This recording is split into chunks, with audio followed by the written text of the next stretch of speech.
just horrid. And after that, somebody came up to me one day and they go, "Why does she hate you so much?" And I know because one night she caught me, like just sometimes women throw you off. You know what I'm saying? Like you have no idea how good she looked that night. Yeah. Like this is when Chelsea had the Volvo.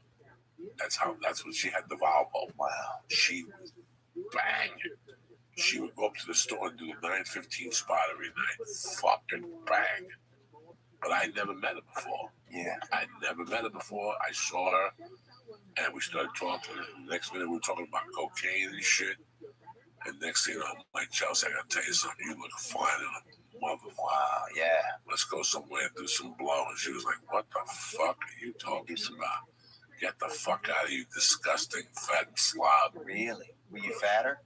No, I was just, a gross person, man. I didn't know I was doing coke. And until this day, you can't mention my name. It's fucking hysterical. But at least I'm honest about it. Yeah. I didn't grow up or Harvey. I just asked the truth. I'm gonna suck you, I was connected. Oh, yeah. When you're on cocaine, man? 1998 to 2000 until I met Terry in 97, 96. That was all I had. I wasn't a handsome guy. Yeah. So I would just tell you, I got a name ball of coke and you got a pussy. What do you want to do? Yeah. You want to sit here and talk to Lee all night about fucking computers and podcasts?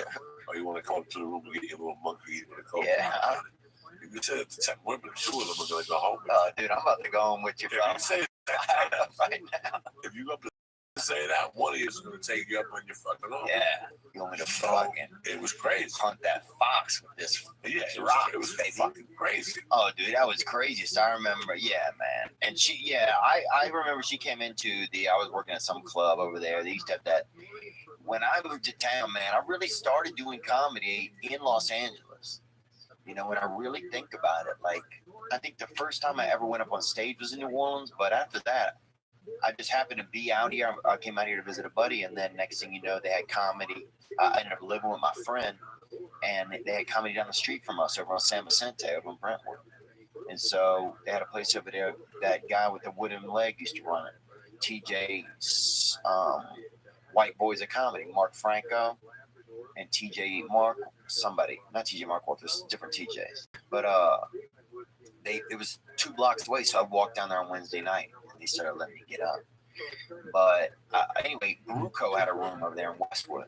And Chelsea Handler would come in, Jim Norton would come in and stuff. And Chelsea wasn't like famous or anything, but she was kind of popular, She was a comedian. It was like real amateurs over there.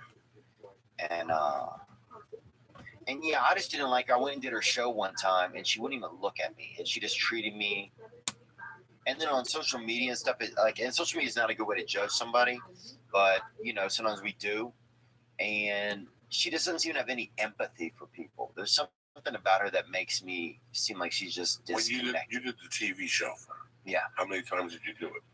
Just one time. And what was her behavior towards you? She wouldn't look at me, She would talk to me, but wouldn't look at me. And she just made me feel, I don't know. She didn't make me feel like welcome, And when you're young and you're nervous, and I already got nervous, and the industry had has never really given me much.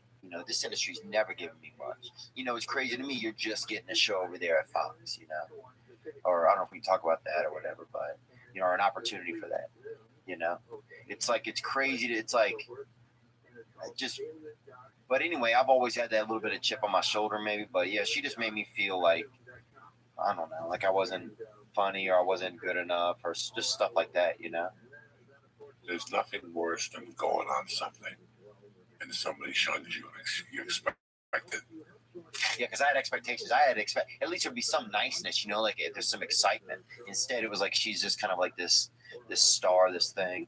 But now to me, I have this vision of her, and this could be wrong, of like a lonely, older woman in like a castle with all this money, and she's just lonely. And I don't want anybody to end up that way. And that could just be me thinking that way to make myself feel better, that she was mean to me. But she seems like a real cunt to me, so whatever. You got to give something up to something, With fame comes, like I remember watching some program and Jennifer Aniston said when they shot the pilot for Friends that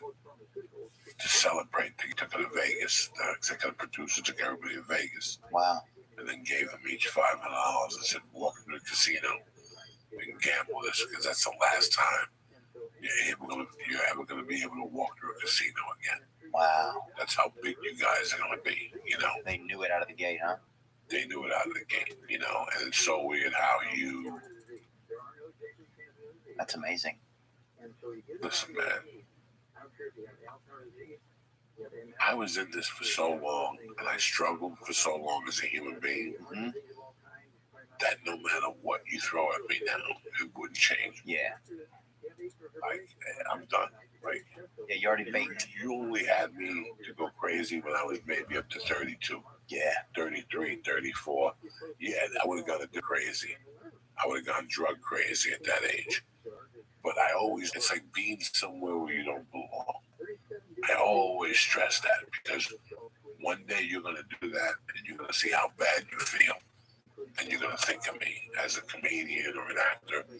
You know, as a comedian or an actor, you know, when you shoot a show, you ever shoot a show with somebody, and you go to these shows and you see the same fucking comics. They're always coming by to say hello. Yeah. Yeah, I got invited to this. So I came and you look at them, you go, have you shot this show? And they go, no. And you feel bad for them. You go, then why the fuck are you here? Because I shot this show, one episode, and I feel bad being here. Like I shot one scene on one show, and I feel like a fucking asshole. So you didn't even shoot the show. You're down here doing what? What is your purpose? Yeah. What is your fucking purpose? You look like a fucking idiot. Yeah. You're eating free food, whatever. You don't belong somewhere. Do not be at that fucking place. Yeah. Do not be at that place. You asked me a question before. You take Lee on the road. Lee's been doing comedy less than a year. Yeah. I didn't realize that. I would not do him any favors. Yeah. It would not do him any favors. It would ruin him. Yeah. It would ruin him. I know that. He's not ready by no means. Yeah. He's 2 years away, or I'd ruin him. His whole perception of stand-up would be ruined. That's a good point. That's very whole true. perception. I took him to the Wilbur Theater. He saw what it's like. Now the rest is up to him. Yeah. He's 2 years away from even stepping on the stage with me on the plane. Yeah. Because I know what it would do to him. Yeah. He needs to go on his own now and go to Lexington, Kentucky, and go to all the places where they've never seen a Jew. Yeah. And do that. And stay back on down, brother. 2 or 3 years. You can do blackface too if you're Jewish, I think. Don't you guys get that? No, I think I hold off on I that. just fucking fired Kellen Megan. Now you got to bring up blackface. Like the kids that tonight. What the fuck is wrong with you? I don't want to hit blackface alone. All right. I just didn't know if Lee could do it. No, I'm gonna hold off on that one. No, it's the truth. Yeah. I would not be doing him any favors. Oh, you wouldn't be doing any favors. The first guy that took me out, I was doing comedy 4 years. Yeah. First time comedy 4 years. Yeah. First time I got taken out, and I wasn't ready. But it was fraternities. Really? Yeah, it was. Who was it? His name was Todd Jordan. They took me on like 2 or 3 or 4 weeks of fraternities every night. It was rush season, whatever that is, and he would have a different frat every night. 2 frats, 3 frats, and I'd been doing comedy 4 years, and I was just bomb. I was like an Arab. Oh, yeah. I was just going into places to bomb. Yeah. I would call a bomb. You guys are prepared. You're gonna get a bomb. I wasn't ready. Yeah. And at that time, that's all I wanted. And I would say to myself, I'm happy I didn't get this call 2 years ago. I still remember going, like doing comedy a couple months, like going to an NBC. No. Johnny Walker. You had to win the Johnny Walker Red competition in San Francisco. Wow. That's what elevated you. Every year, Johnny Walker did a national comedy competition, and it would end up on Channel 13 or something, but you still got national exposure. Yeah. And now you went into clubs. That was one of the credits. It was either that, The Tonight Show, or HBO. Oh, yeah. So that was the exposure we were talking about.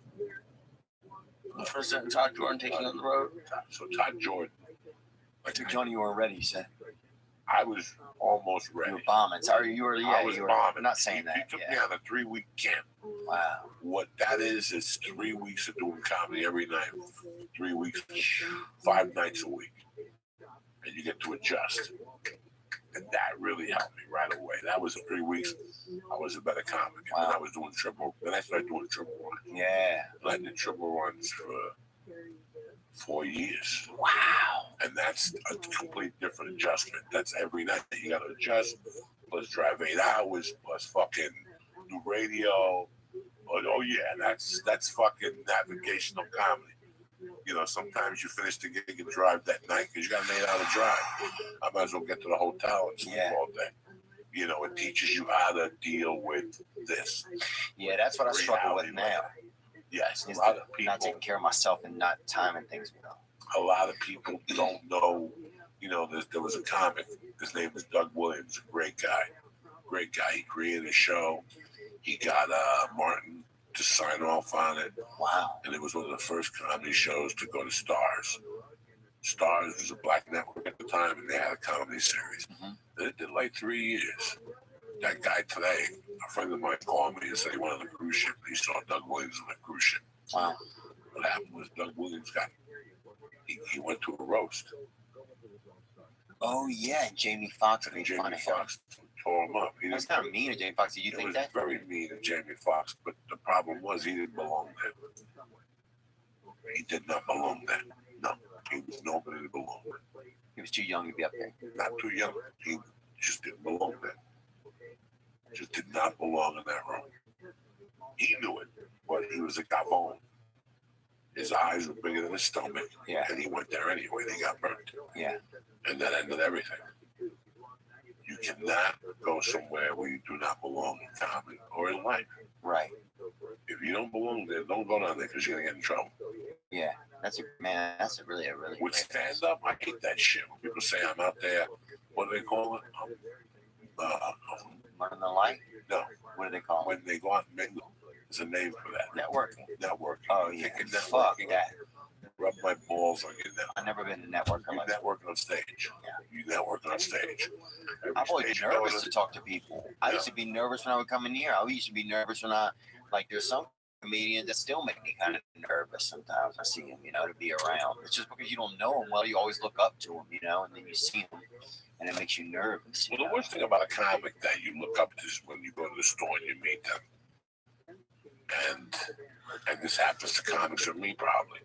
You don't get the reception that you're looking for. Yeah, that's what I worry about. Some of my idols, I didn't get the reception I was looking for, so I didn't talk to them. I didn't talk to Andrew Dice Clay for the first year I was at the store, and I'd see him up there 5 nights a week. Why? Because you weren't in your place. No. Yeah, he had nothing to say to him. He had no circles that was saying, yeah. No. And then you get emails from people, well, it's terrible to meet your heroes because you approach me the wrong way. Yeah. And at the wrong time, yeah. There's a dude that comes up to me a lot. He's always kind of coked up, I can tell, at the Comedy Store. And now I hate that guy coming around. He knows it's uncomfortable too. I'm like, why does he keep doing this, I don't judge people on the drug aspect. I don't care if somebody does drugs. He's always trying to get me in Ponzi schemes and shit. Yeah, no, those people, I just delete. I tell them to get the fuck out of my face. I don't want to hear about it. Well, I'm doing comedy, bro. Yeah. And like this week, I have a rough week. Tonight, I'll be in New York, and that's my roughest week because I have to deal with family. Yeah. To talk to people. I got 200 people waiting to take a picture. Yeah. And you pay $20, and I got to talk to you for a half hour. I got to find a way to say, listen, bro, can you step aside and let these people, wait. Remember the time we went, no, let these people take the pictures, and then you can talk to me all you want. It's very tough for people to understand that. Yeah. It's weird. Tough. That's where I'm getting, I've been struggling a lot with this because it's like, I love, it's like you work so hard to get people to come out, and then people start coming out. And, it's a lot of my audience is dudes like me, that struggle with stuff, or just regular people, good people. I feel like a lot of our audiences are probably similar, like good people that come out to enjoy themselves, and I want to be able to spend time with each one of them after. T-shirts afterwards? As a regular person, yeah. See, I don't. Right. Because I want them to come to me and talk to me. And you have people that feel... Now, I bought a T-shirts. Now I'm going to give you a fucking... Oh, I see what you're saying. I don't have time for any of beating in between shows. Yeah. I need to forward a good show for me. Yeah. Or you want a fucking t-shirt? Right. You want a good show? Let's forget about fucking t-shirt. Yeah, I'll tell people, don't feel obligated to buy a shirt to come and say hey or to. But yeah, just think about it. Would you go say hey and not buy a shirt for somebody? No, I'd rather you not sell the fucking shirt and let them come over and shake their hand. Yeah. You know, it's like when people pay for VIP packages. I feel bad for you. Yeah. I feel bad for you. For two reasons. I would never charge to do a VIP. I would never sell a VIP package. I want you to come up to me after the show, take a picture, tell me what you got to tell me, and get the fuck out of here. Yeah.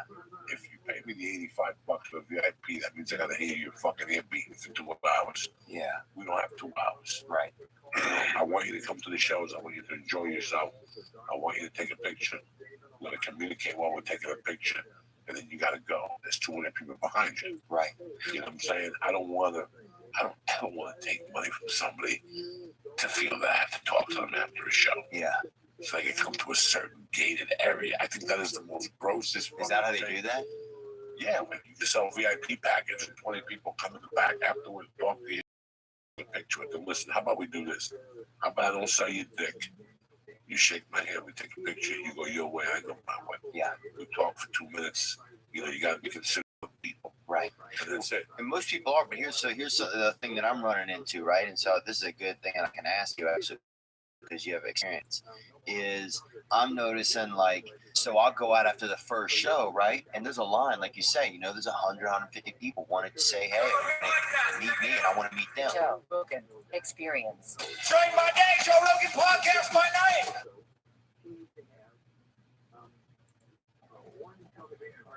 Joe Rogan Podcast, check it out. The Joe Rogan Experience.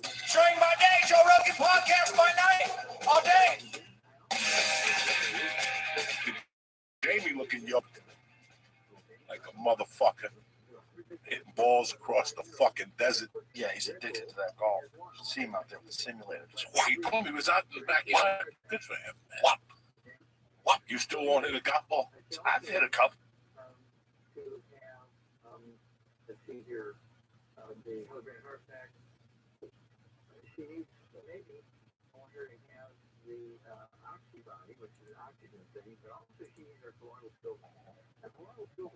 Joe Rogan Podcast, check it out. The Joe Rogan Experience.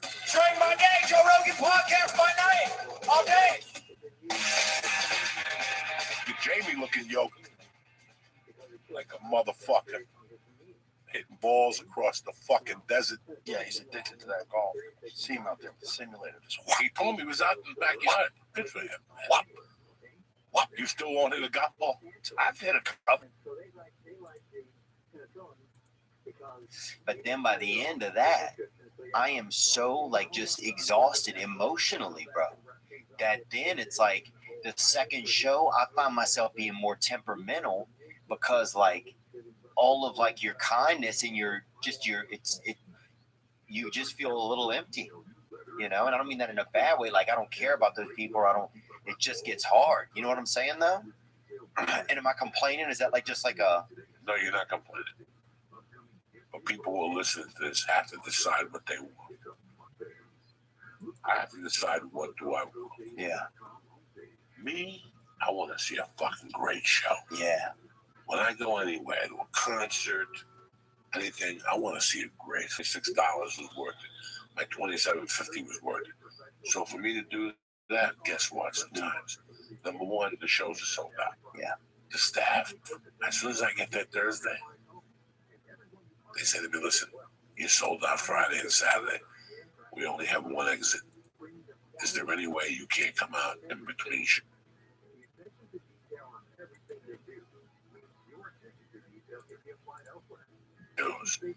Now, you know anything about me, that breaks my heart. Right. Yeah, that's how I I feel. know you got a babysitter. I know you drove, you paid the park. I'm aware of all these things. Yeah. But guess what? I got to do what's best for the club and for the people for the second show. Yeah. Somebody talked to my wife and to me selling T-shirts. And I noticed that emotional hour in between was, by the time I got on stage for the second show, there was nothing left. Yeah. That's what I'm starting to notice a little bit. People, there's nothing left. There's nothing left. the hugs, the kisses, the pictures. You go back in, it's showtime. Now you're running late because your people didn't get in. Yeah. Now that show starts 25 minutes late.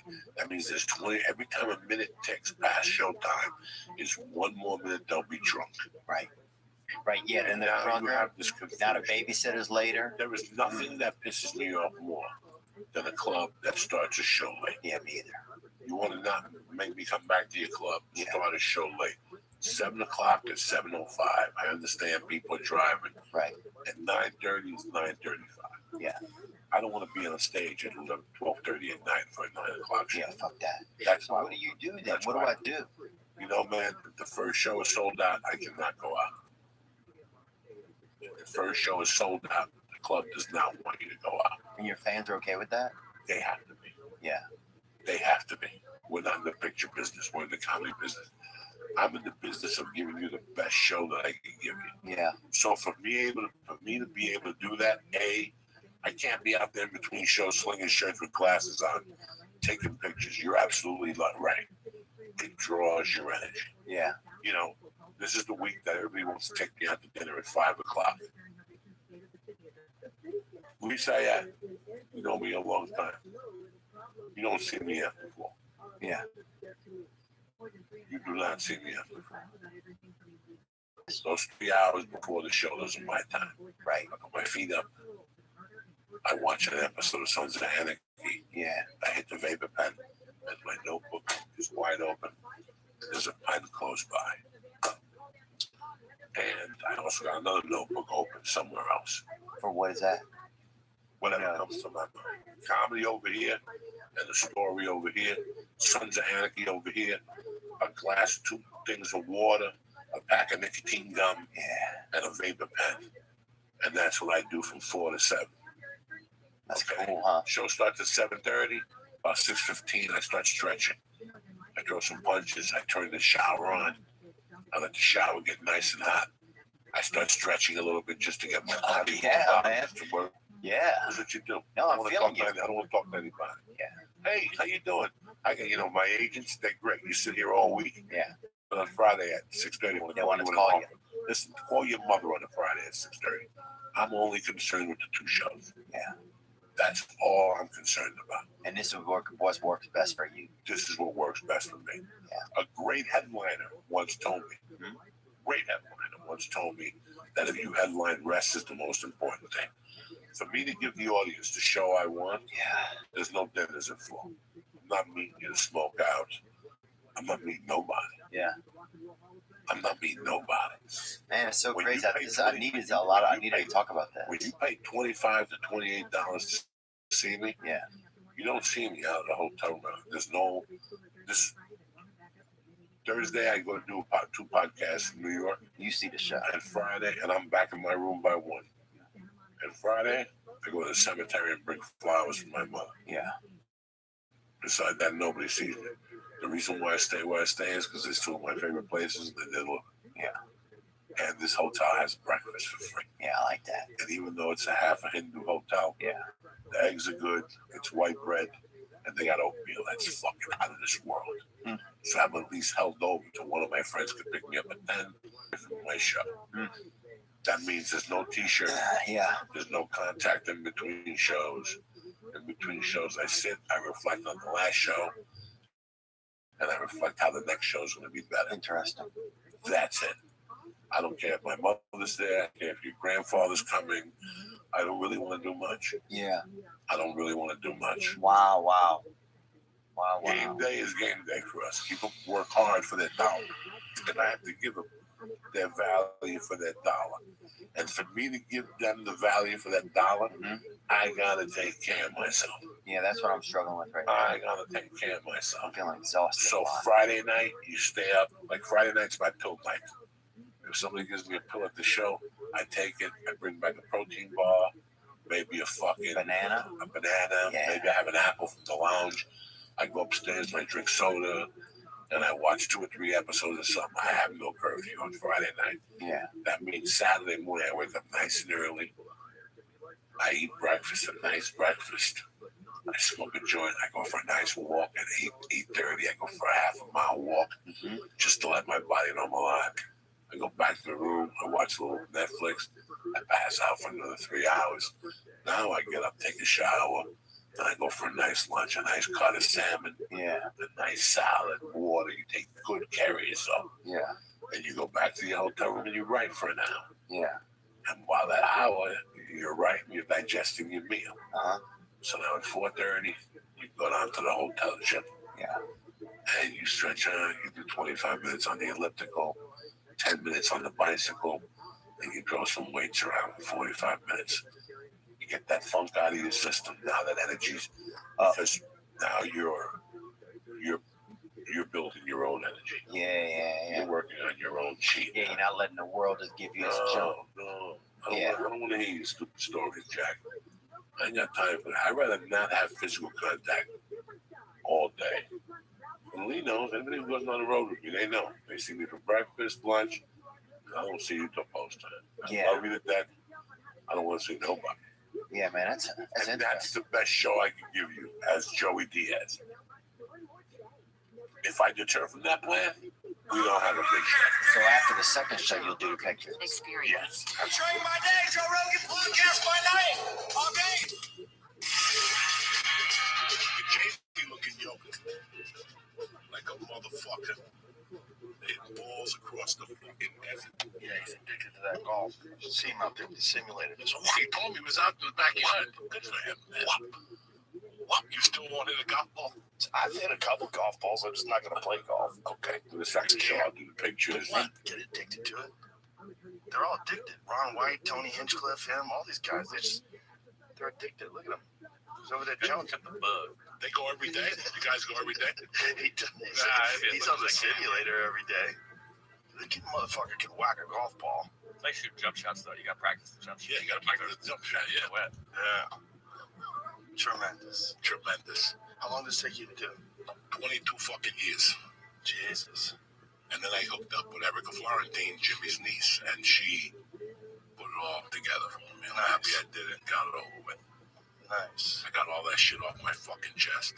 Joey Diaz is an author. Look at this. I bet this is great. I've heard most of these stories, I'm sure. But I don't know with you. You know, with you, I always think I've heard all the fucking stories, and then another one pops up. You know, if you really could, like, document everything you've been through in your life, like, no one would believe it. They don't believe it. People still sometimes don't believe some of those stories. Yeah, we're all. Good to see you. The one thing that writing it and reading it, I did the audiobook. Oh, nice. I did the audiobook. How was that? Good. And everybody said it's going to suck. I go, give me 3 hours a day. Give me a space in between. And I'll go in there and just knock it. I knocked it off in 2.5 weeks. Nice. But once I read it, like, you know, because it's been in your head for a long time and shit. Once I read it, I only got one thing out of this book. I got my money's worth. When they picked me for a life, I got my money's worth. Whether it was good or bad, you know what I'm saying? Whether it was good or bad, I got my money's worth out of this life. If I get hit by a plane tonight, I'm good. And that's what, seriously, that's what I came up with. Adventures, fucking stories. I was the biggest loser. How many times I started over, if you want, and then pick them up and go back. And I was like a fucking yo-yo, man. Yeah. I was very unsettled. You were unsettled when I met you. Very. It was so funny because I remember I was talking to some guys the other night in the green room about when I met you. I was like, I had come to LA and I was just so not used to actors. I was so not used to those kind of people. But I was so used to like comics and degenerate pool hall people. And then I met you and I was like, oh, I know you. This is a Like I combination. knew you. I knew you right away. You and I became friends like that. Like that. I remember, like, there's so many people that got weirded out by you. It was so funny when I bring you around, like, news radio. Joey would go. Joey was billing a football player back then. And you would go into the green room where all the executives, and you were eating all the shrimp cocktail. And they were scared to say anything because, like, that room was separated from everybody else's green room. So they had their own thing where they could go in there and everything was catered and beautiful and champagne, and you just strolled in there and started eating shrimp cocktails. Like, who's this criminal-looking fellow who's eating a shrimp cocktail? Well, they had the table with the regular food. I remember they had chili. I'll never forget that they had the best chili in the world. I was broke. I was hungry. And I must have ate 10 bowls. And then I looked over. There's all these little white dudes. You know, ha ha ha ha. You know, what the fuck? And they had the jumbo shrimp. So I walked right in there, right past them. And I just started mingling with them. Great show. I just sat there and that was it. And then they came to you and you were dying. You're like, Joey, you can't. They just, and then the time with the man show. Oh, yeah. Yeah, we had some times with that one. I think the first, 8 years, you were like, I don't know if I can handle this. What are you talking about? I did my best. Do you remember stand-up New York with Sussman when I went off on the owner? Oh, yeah. Remember that? Oh, yeah. In August, the Fear Factor, we went in there, and he's like, you're not going to get a spot tonight. I go, I didn't ask for a fucking spot, you asshole. He just looked at me and Sussman was like, what the fuck, Joey? I didn't like that dude, so. But no, at the beginning, I know that you were like shaking your head. This guy's not. Yeah, but it made me comfortable. I love being around you because I know people like you. I understand you. Like, I didn't understand actors. It made me so uncomfortable because I never knew who they really were. I never knew what they really thought. They were never present with you. Not all of them, but it was just like there was enough of them out there that were trying to make it in Hollywood, and they were putting on a show for everybody, everywhere they went. So you never really knew who they were. With you, I was like, right away, I was like, oh, I know guys like you. Like, right away. It was rough those couple of years because I would go to meetings and stuff. I don't know. Yeah, you were rough. You were rough. I was like, I don't know. And then I remember I went to HBO. Somebody got me a meeting at HBO, like in 98. And I had no success at all. Like, I wasn't having any success at all, except for the comedy show. And I went to that meeting. And something, I went with, actors and agents, you know how proper they are. Yeah. This is an idea about the future of this show. And I could just take it for so long. And I just went. And I talked about growing up in a funeral parlor, picking up bodies, going to fucking JFK and bringing the bodies back and slinging them in the mouth. The guy's body, the mouth would open on the body because my friend had a funeral parlor. And they were like, hold on 1 second, this is stunning. And I just started going off on them, like, we want to hear more. Put these together in notes for me. And I was like, okay. And then after the new year, I gave the notes.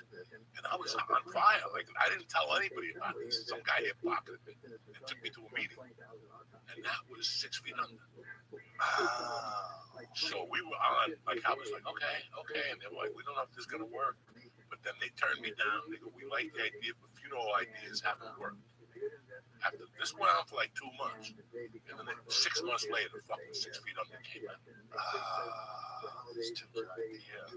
don't think they took my Listen, that happens all the time. I think they had it in development, but my idea was completely different. It was about 2 months working a funeral parlor. Right. It wasn't about whatever that show turned out. But I think the concept is just constantly handling dead people. There's something about that never was really covered before. That's got to affect the way people see life. I remember the first time I saw my grandfather was in an open casket. The first time I saw his body, I remember immediately, it was very interesting because one of the first things I felt was like, oh, he's not there. It's not just that someone's not alive anymore. Like, he wasn't there. That was when I started wondering. I wonder if a soul is a real thing. I wonder what that is. That concept of what is the force inside of someone that causes them to be alive. You sense it when you're around them. Because the strange thing about dead bodies is not just that they're a human body that's dead. It's also there's no one there.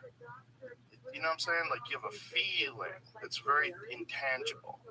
There's a feeling when you're around a person. Like, there's a person there. When the person's not there, it's like, well, he's not there. There's no anything. There's nothing coming from the body. There's nothing. It's not as simple as the heart's not beating and the lungs aren't catching oxygen. It's something more. It's like you feel it. I don't know if it's real. And it's also, when you're looking at a body that's in an open casket, it's been drenched in formaldehyde and covered in makeup. It's very odd. Very odd. Now, they say that when you die, you lose how much money? Listen, I don't think that's real. That's 21 grams. yeah, 21 grams. That's all we Yeah. do, man. Well, let's see if that is that. What was that based on? It was based on some sort of study, but from what I understand, it's not real. I don't think you sold. Why would it have to? It's just a spirit. Yeah. It's just an energy. Like, does electricity weigh anything? You know? This episode is brought to you by AG1. I love AG1, and you've probably heard so many of my guests rave about it too. It's easy to drink, tastes great. I have sustained energy, improved focus, and know that I'm covering my nutritional basis no matter where I am in the world.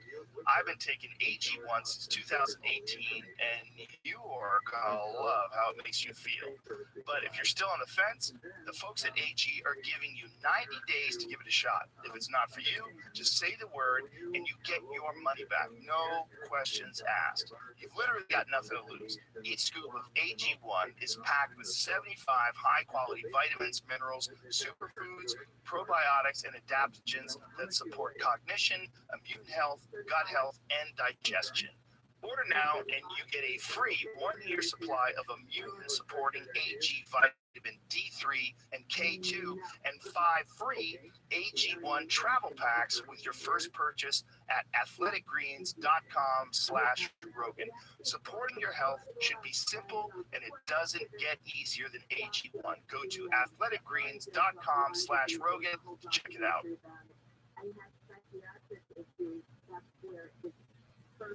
This episode is brought to you by True Classic. It's finally spring, and that means one day it's 60 and sunny, and the next day it's 40 and freezing. But when the weather doesn't know what it's doing, True Classic has you covered to a T. Literally. I don't need to tell you how hard it is to find a good t-shirt.